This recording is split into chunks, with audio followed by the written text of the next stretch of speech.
Today was the funeral of Israeli hostage Oded Lifshitz.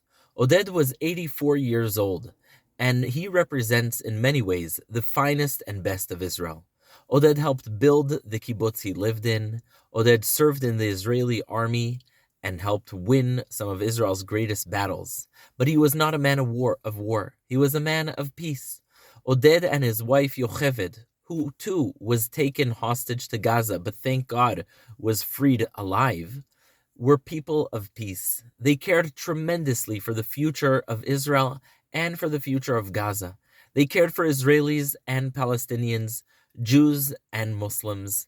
Oded spent countless hours driving from Gaza to Israeli hospitals, taking Gazans for medical treatments, whether it was cancer or other illnesses, making sure they got the best medical care possible. Oded was a man of peace. He sought peace, and he sought the peace of Gaza. He sought to help the people of Gaza.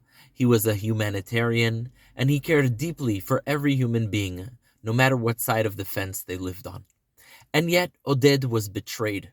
As his wife Yocheved pointed out, he's been betrayed because the very same people of Gaza that he, Oded Lifshitz, went to help, the same people whose children he drove to medical appointments in hospitals, went into his house, burned it, kidnapped him, murdered him, kidnapped his wife, and destroyed the community he lived in. Those same people betrayed him. And what's true for Oded is true for Vivian Silver, a Canadian hero who moved from Canada to a kibbutz in Israel and made it thrive. And she too was deeply committed to coexistence and peace. She too did extraordinary things for the people of Gaza, driving their children and their adults to hospitals, to medical appointments. And she too was murdered in cold blood on October 7th. And I ask now the people of Gaza, you are now turning to the world and asking for sympathy. You turn your cameras on and you say, help us, look at the situation here. You open GoFundMes and you say, please help us. And I ask the people of Gaza, who's going to help you? Who's going to help you? Oded Lifshitz, who you killed in cold blood, kidnapped his wife, and destroyed his home? Who's going to help you? Vivian Silver, who you murdered on October 7th, and her body took more than a few weeks to identify because of what you did to her? Who in the world is going to help you? Who is looking now at Gaza and saying, these are people I'm going to help? The same people of Gaza who murdered with cold blood everyone who helps them? That's who's going to help you? Is that what's going to happen? The people of Gaza need to reckon, and they need to say, what have we done? What have we done to those who helped us? You call them colonizers? You call this resistance, killing old 84-year-old grandfathers that you benefited from? This is what you call a humanity? This is what you call decency? This is what you call resistance?